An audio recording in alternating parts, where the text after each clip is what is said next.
Bismillahirrahmanirrahim. Assalamualaikum warahmatullahi wabarakatuh.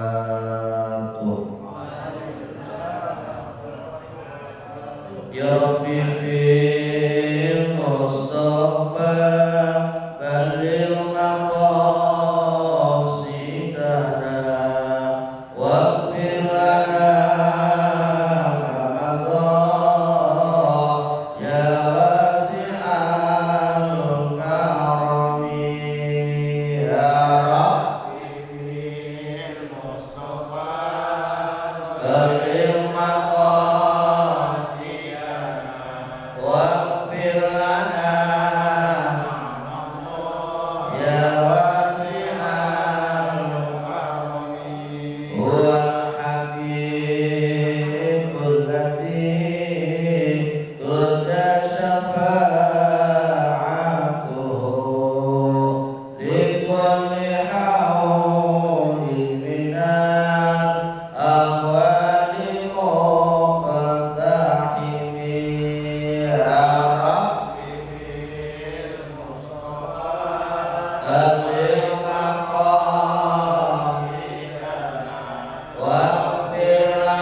Al-Fatihah.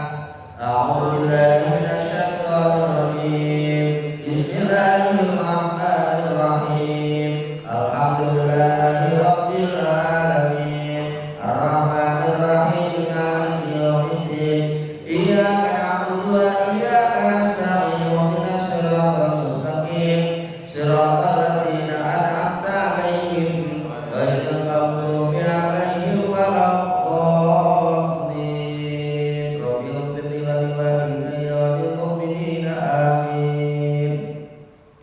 Bismillahirrahmanirrahim. Alhamdulillahirabbil alamin.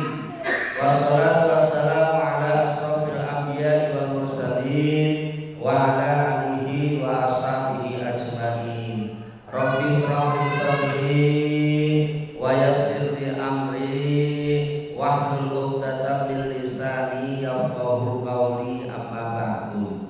Yang saya hormati para alim, para kiai, para asatidz, para tokoh masyarakat, wabil khusus ketua IKM Masjidul Huda beserta jajaran pengurusnya, bapak-bapak, ibu-ibu, jamaah pengajian rutinan 2 minggu sekali yang kita adakan setiap malam minggu. Mudah-mudahan yang hadir semuanya dirahmati Allah Subhanahu wa taala. Seperti biasa sebelum saya ngaji, mari kita selalu senantiasa berusaha untuk meningkatkan rasa syukur kita kepada Allah Subhanahu wa taala dengan memperbanyak mengucapkan kalimat alhamdulillah. Alhamdulillahirabbil alamin. Yang mana sampai saat ini Allah Subhanahu wa taala masih memberikan beberapa rahmat, hidayah, taufik serta inayahnya kepada kita semuanya, sehingga kita semua dapat hadir di tempat ini dalam rangka bersama-sama menjalankan satu kewajiban dari Allah Subhanahu wa taala, yaitu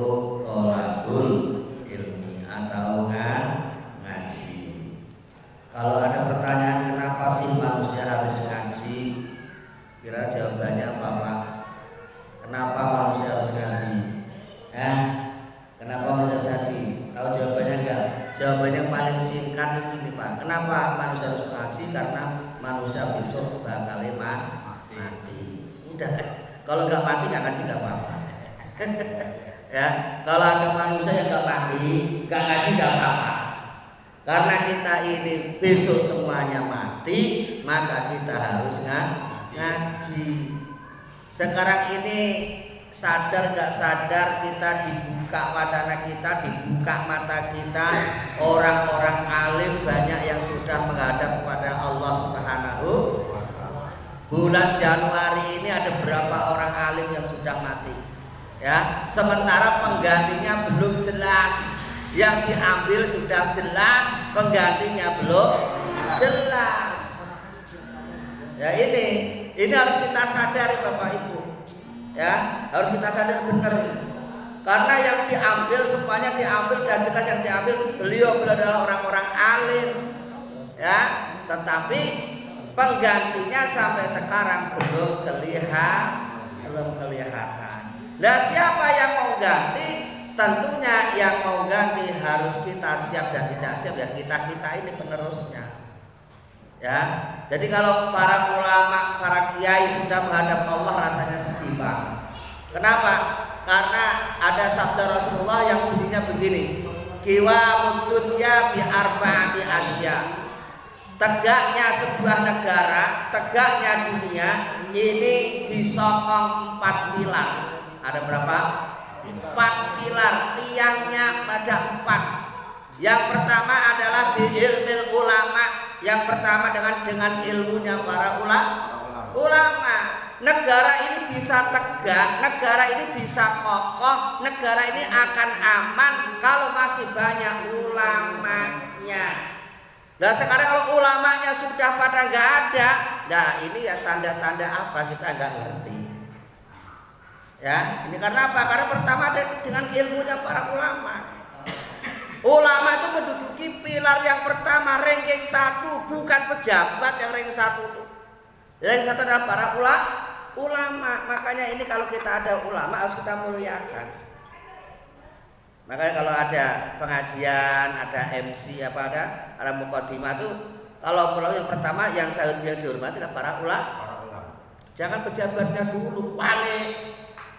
Ini kadang-kadang mentang-mentang ada wali kota yang saya hormati, Bapak wali kota, baru Bapak kiai wali, begitu itu. Ya, dalilnya mana? Dalilnya ini qiwamud dunya bi arba'ati asya. Tegaknya dunia disokong 4 pilar. Pilar yang pertama adalah dari unsur ulama. Dan siapa ulama itu? Al ulama warasatul anbiya. Ulama adalah pewarisnya para nabi. Makanya kalau kita sama ulama itu harus hormat, harus memuliakan ulama. Ya, jangan ulama kok songong. Ada kiai biasa-biasa aja. Ya, mak kiai yang takdim, yang hormat supaya kita dapat berkahnya ilmunya. Jangan kok malah sama kiai dicuek-cuek aja, biasa-biasa aja. Nih, ya bi ilmil ulama. Baru yang kedua bi adilil umara, dengan adilnya para pejabat. Ya, pilar yang kedua adilnya para pejabat. Jadi pejabat itu nomor 2 di bawah ulama. Dari dulu kalau negara udah kisruh, presiden itu larinya kemana? Ke ulama, bukan ke siapa-siapa. Dari dulu zaman Bung Karno ketika lagi susah bingung larinya kemana? Ke Kiai Hasyim Asy'ari. Ya, akhirnya menyerukan revolusi jihad. Muncullah 10 November arek-arek Surabaya. Itu kan yang instruksikan siapa? Kiai ulama. Coba kalau kita perintah kiai, enggak ada mau. Itu. Ya, di adlil umar. Yang ketiga, pilar yang ketiga bisa khawatir agnia. Dermawannya orang-orang yang kaya. Selama ada orang kaya masih peduli terhadap orang miskin, insya Allah negara aman. Tapi kalau orang kaya sudah pada makin pelit, ya ini tunggu kehancuran sebuah negara. Cuma tanda-tandanya dilihatin aja. Orang kaya pelit apa Enggak, kalau pelit udah negara gak lama hancur kalau semuanya. Karena yang terjadi hukum kapitalis, yang kaya makin kaya, yang miskin makin. Nah, di hukum Islam nggak ada seperti itu. Nggak boleh yang kaya makin kaya, miskin makin dalam Islam nggak boleh begitu. Yang Islam harus bantu, yang kaya harus bantu yang miskin, yang kuat harus bantu yang lemah. Ini dalam ajaran agama Islam. Pilar yang keempat, bid'awatil fuqara, doanya orang-orang yang fakir, doanya orang-orang yang fakir. Siapa orang fakir itu? Orang fakir adalah orang yang sangat membutuhkan, butuh bantuan, butuh kasih sayang. Ya, ini namanya fakir. Makanya kadang-kadang ada orang mengatakan al-fakir berarti orang yang sangat al-fakir ila rahmatillah, berarti butuh rahmatnya Allah. Jadi fakir itu macam-macam. Ada yang butuh ilmu namanya fakir ilmu. Ada yang butuh harta namanya fakir harta. Ada yang butuh kesehatan namanya fakir kesehatan. Itu al-fakir itu banyak. Nah, orang kalau sangat butuh begini ini kalau sudah teraniaya Bapak Ibu, itu doanya diijabah oleh Allah. Jangan macam-macam. Ya, jadi ada orang miskin, orang fakir tuh kok dibentak-bentak, dimaki-maki. Oh, kalau mereka sudah berdoa, oh diijabah Allah. Jangan berani-berani sekali-kali berani sama orang fakir miskin. Baik para jamaah yang saya hormati, ini sekelas pembukaan. Mari kita lanjutkan kajian kita pada malam hari ini, yang mana kita kemarin sudah membahas tentang sunnah-sunnahnya wudu. Sunnah-sunnah wudu kemarin ada berapa Bapak Ibu masih ingat? 10. Ada 10. Yang diterangkan sampai nomor berapa kemarin? 4. Berarti masih ingat. Satu apa ya? Nomor 1 apa kemarin? Lupa. 2 nggak ingat. 3 atau pusing Pak. 1 baca bismillah. 2 mencuci telapak tangan sebelum dipakai wudu. 3 berkumur dan menghisap air yang berkumur. Yang 4 menghisap air hidung. Sekarang yang 5 bismillahirrahmanirrahim. Yang kelima wasti'abur ra'si bil mashi.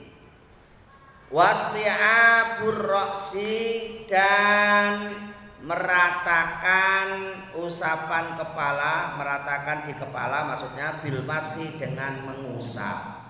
Mengusap semua kepala. Kalau kemarin mengusap sebagian kepala hukumnya apa Bapak Ibu? Wajib, ya kan? Wudu kan ada mengusap sebagian kepala. Mengusap sebagian kepala itu ya boleh di depan, boleh di belakang. Namanya aja sebagian, ya. Nah, tapi rata-rata orang itu kalau mengusap sebagian kepala di mana diusap di depan. Pak, kalau yang diusap belakang boleh, ini juga sebagian kepala juga. Gitu. Tapi kenapa kok yang diusap yang di depan? Karena di sini ada otak besar. Kalau sini otak kecil. Yang dibahas, yang diusap otak besar supaya air wudunya ini meresap pada otak kita. Kalau sering diusap dengan air wudu, insya Allah pikirannya jadi cemerlang. Pikirannya bersih, pikirannya jernih, tidak punya pikiran yang kotor atau pikiran-pikiran yang negatif. Orang kalau udah masih punya pikiran negatif aja, itu berarti ngusap sebagian kepalanya belum pas.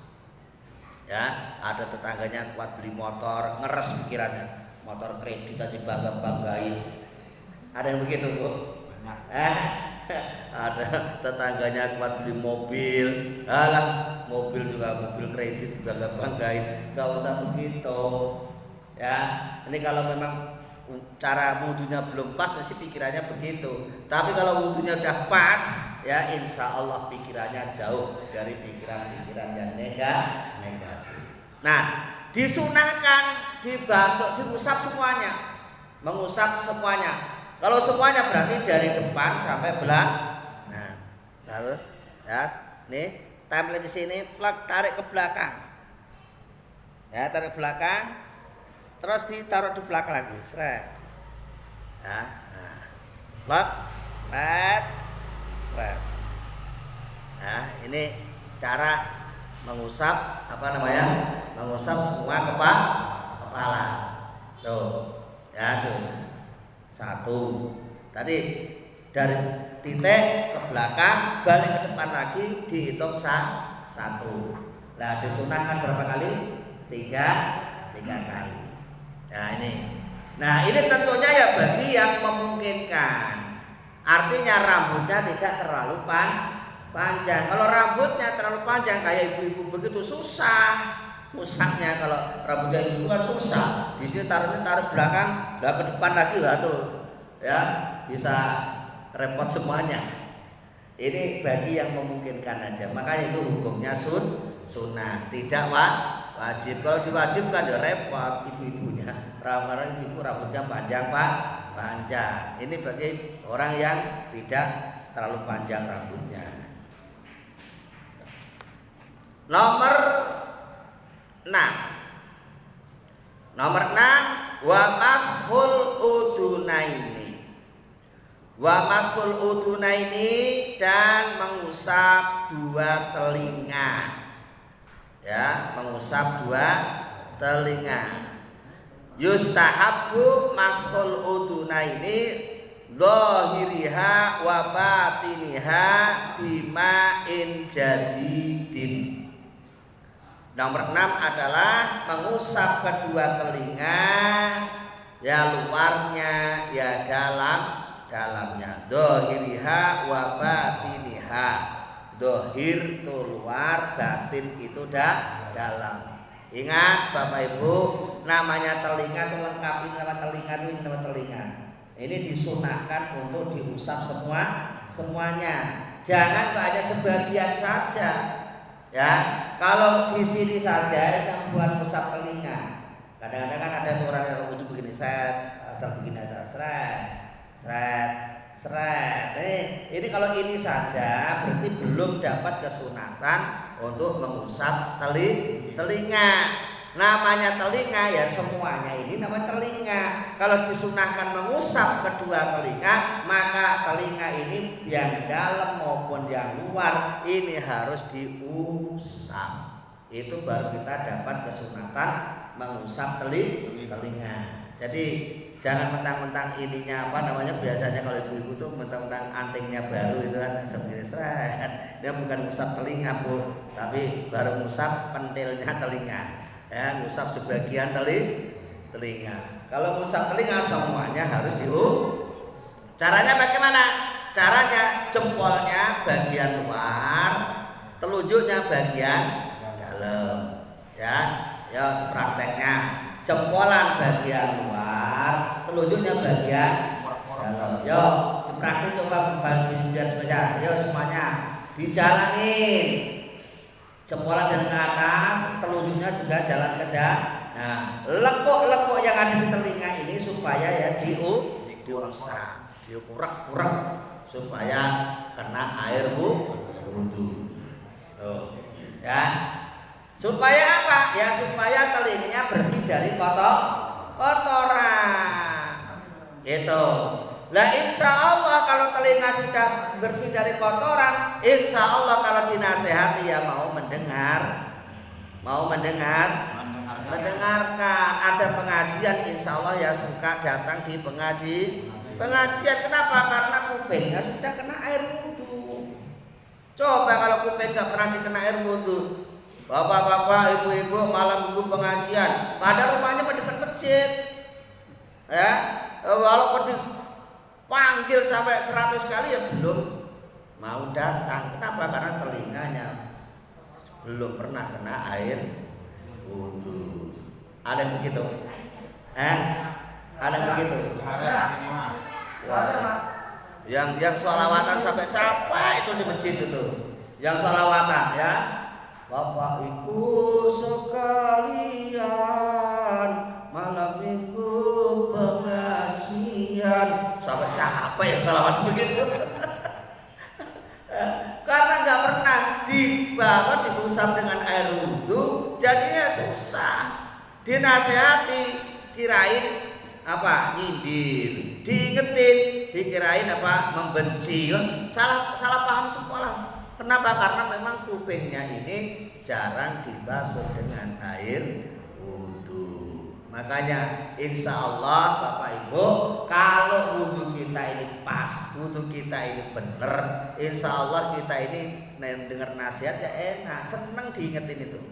Wong saling mengingatkan itu adalah tanggung jawab kita bersama ya.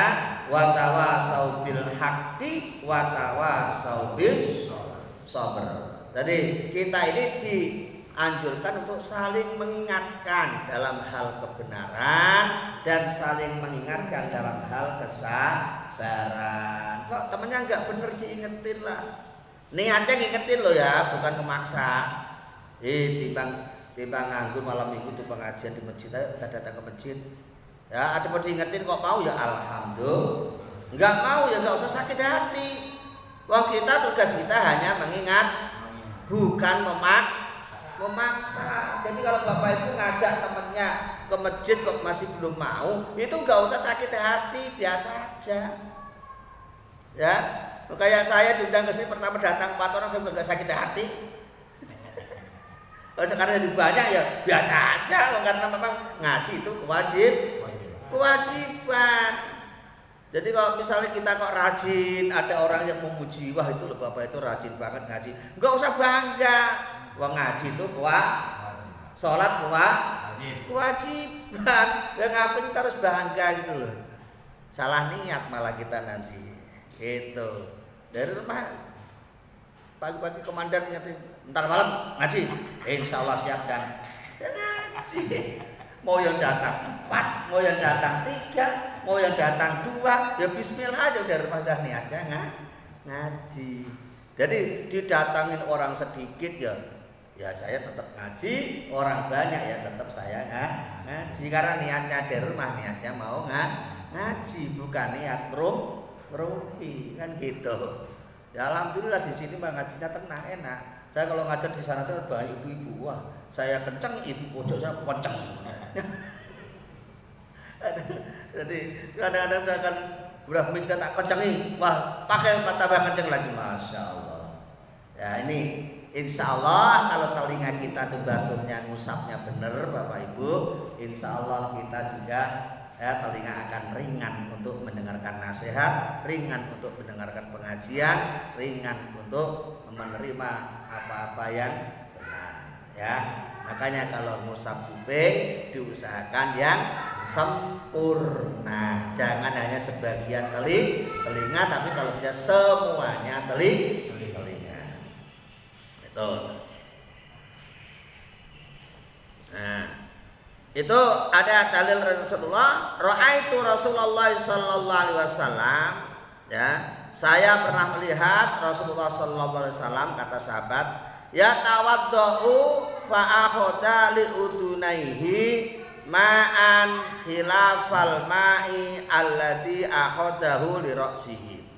Ya tawaddau berwudu siapa Rasulullah, fa akhadha maka ngambil siapa Rasulullah li udunaihi untuk kedua telinganya, ma'an akan air, khilafal ma'i berbeda air yang selain air, allati akhoda yang mengambilnya, akhodahu li ra'sihi untuk membasuh kepalanya Rasulullah. Jadi yang dipakai untuk mengusap kedua telinga itu bukan air yang bekas bekas untuk ini ngusap kepala itu, terus pindah lagi ke telinga, enggak begitu. Dengan air yang baru. Jadi air yang baru ini selesai, terus pakai ambil air baru lagi, tahu ya? Kalau pakai karan baru untuk telinga, ya. Nah, telinga pertama, lagi baru lagi kedua, cuci lagi ketiga. Nah, disunahkan 3 kali, ya. Disunahkannya berapa? 3 kali dengan air yang baru, bima'in jadidin, dengan air yang baru, bukan bekas air yang telah digunakan.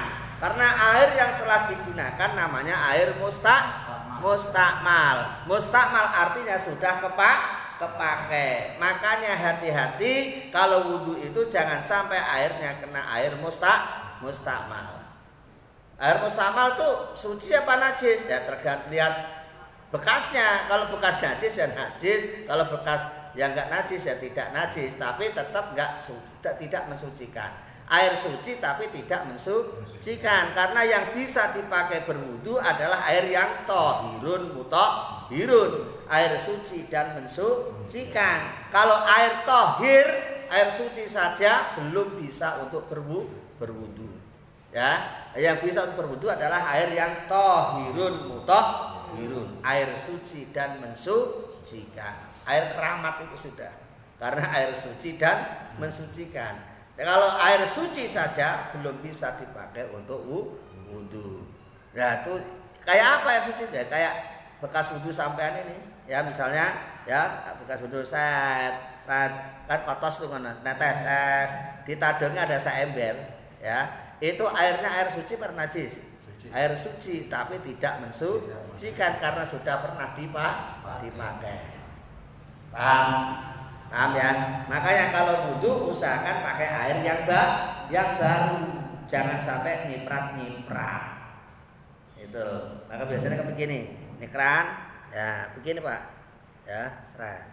Jadi posisinya keran dengan kepala kita itu agak jauh. Jangan begini nih kerannya nawaitul wudu alurang. Netes kali tamu. Netes ditampung lagi itu kan berarti kita airnya ada yang mustahil. Ya, jadi usahakan begini. Nah, agak belakang sini. Jadi netesnya di sini, kerannya tetap di sini gitu loh. Ya. Nah, jadi enak. Dan tidak akan mustakmal. Susah amat sih Pak, wudunya ribet. Loh ibadahnya paling sempurna Pak.